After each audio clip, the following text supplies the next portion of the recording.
Welcome to BioClass. Today we will discuss phylum Mollusca. Mollusca, it is the second largest animal phylum.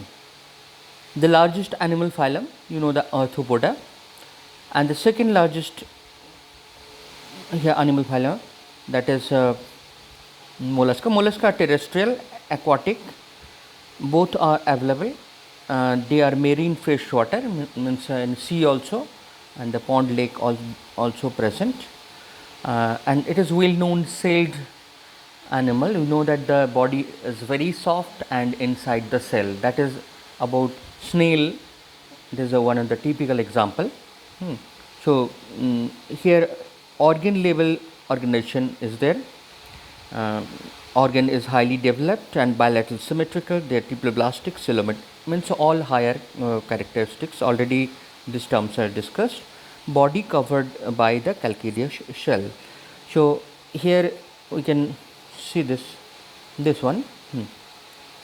So here it is. Just you can see this is the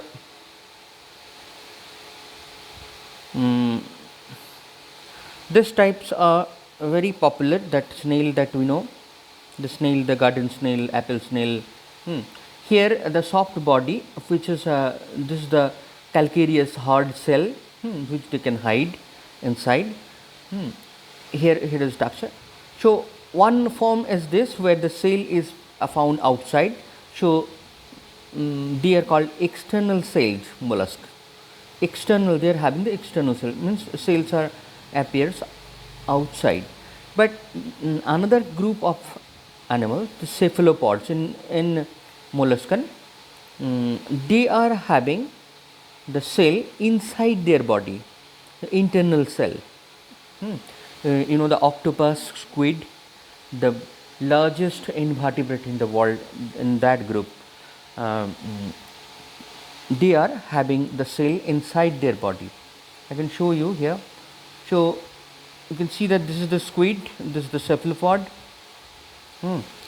and here in this area of the body, if we cut it in this plane and if we take it out, then this cell here is this is the cell, calcareous cell, we get that.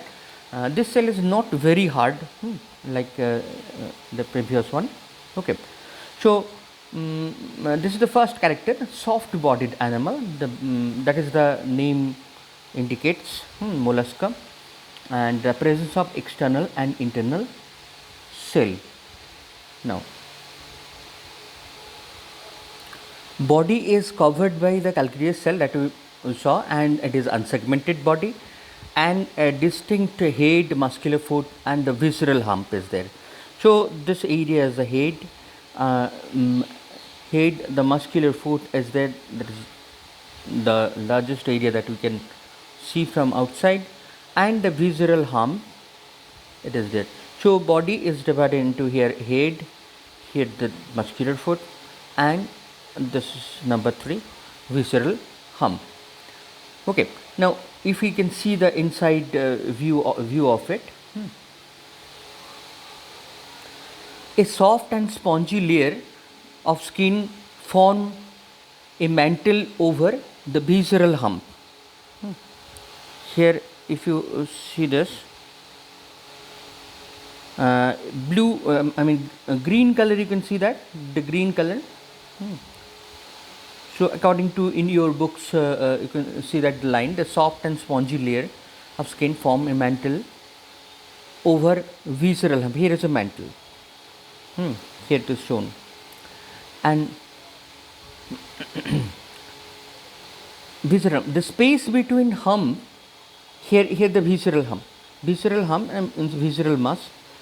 Here is a space, it is there is some space in between visceral hump and mantle. It's called mantle cavity, where the feather like gill is there. You can see that the gill it is present. You can see that here the digestive systems, it is present. Here the heart is present. Circulation, mostly it is open circulation. but in some cases closed circulation is there. In cephalopods, means squid, octopus, the closed circulation is available. So we can say that the mixture type of circulation is available here. And this is the foot area where they can move very slowly. So I think you have got the areas, the mantle here, and the in between the space, mantle cavity, and the visceral hump, and the gill, okay, and the inside the systems. Spatial rasping organ like teeth, actually it is teeth, is called for the feeding radula. It is a masticating organ in the buccal mass, and several rows are there. You will be surprised that the number of teeth in some species, it is over 7 lakh 50,000, 15,000, okay, and huge number it is there, okay. So this is the one on the organ, specialized organ radula, which is there. You can see that here in this, and here is the magnified view of it. Okay, they are usually dioecious and oviparous with the indirect development, and there are several examples that in your book you just see that the pila, loligo, octopus, dentalium. So all of this, you just see that the external or internal cell that I told. There are 2-3 types are there. You can see this one also. 8 calcareous plates are there. Otherwise it is spirally coiled, that we can see, which is very common. Now oyster like the bivalvate, that means 2 parts are there. And it is found inside the body. One specialized structure, osphradium, you can see here, osphradium, it is found in this mollusk, which detects that chemical composition of water, pH, temperature, oxygen quantity, and it is found in the pleural cavity of the mollusk. It is a special structure which is found in mollusk. Okay, next phylum we are in Echinodermata.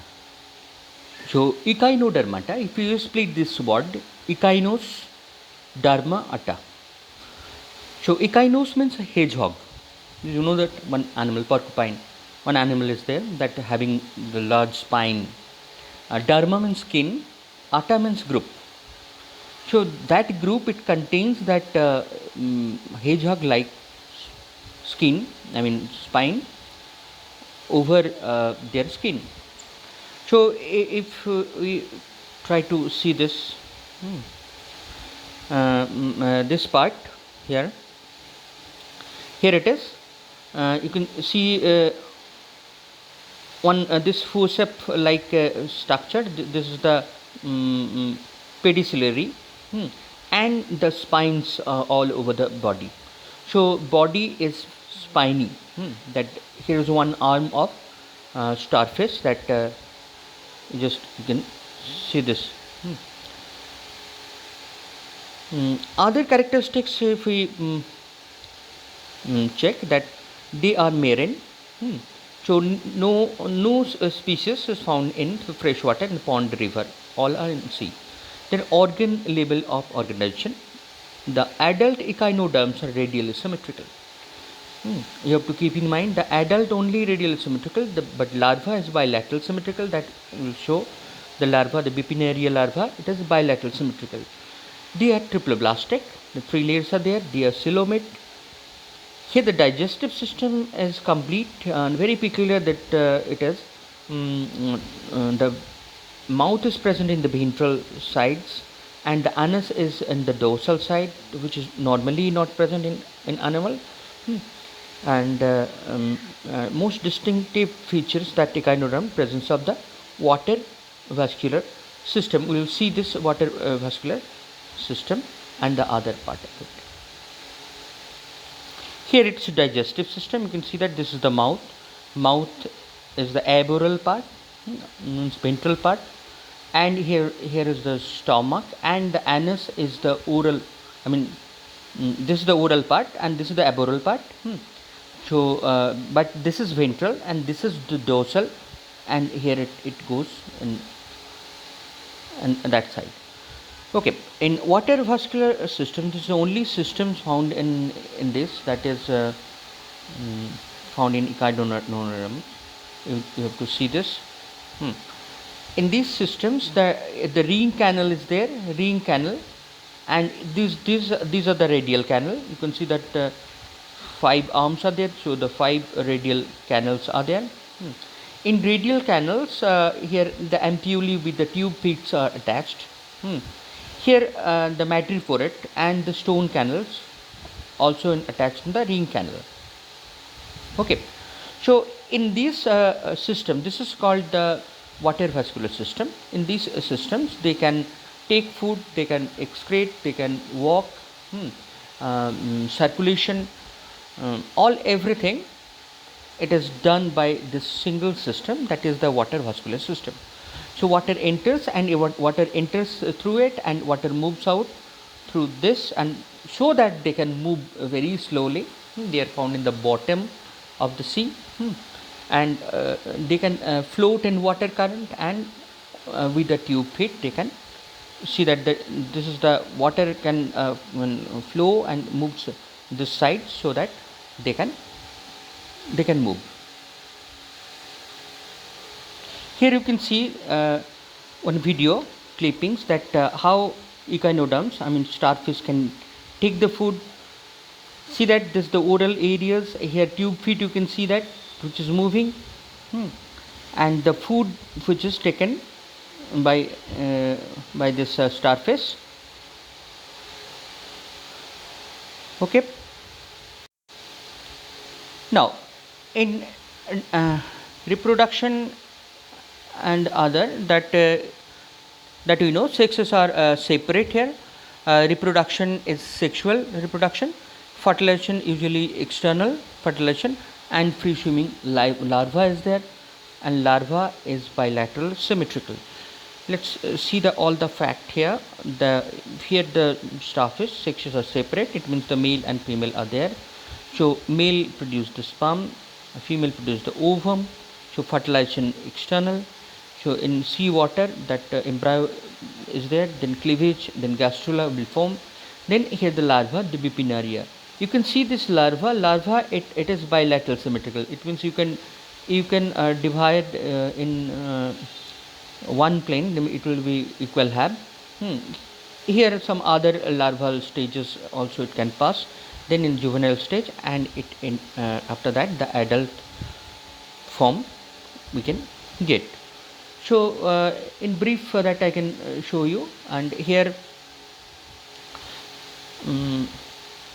the example, you can see that the Asterias, starfish, Echinus, Antedon, Cucumaria, Ophura, all this in this group.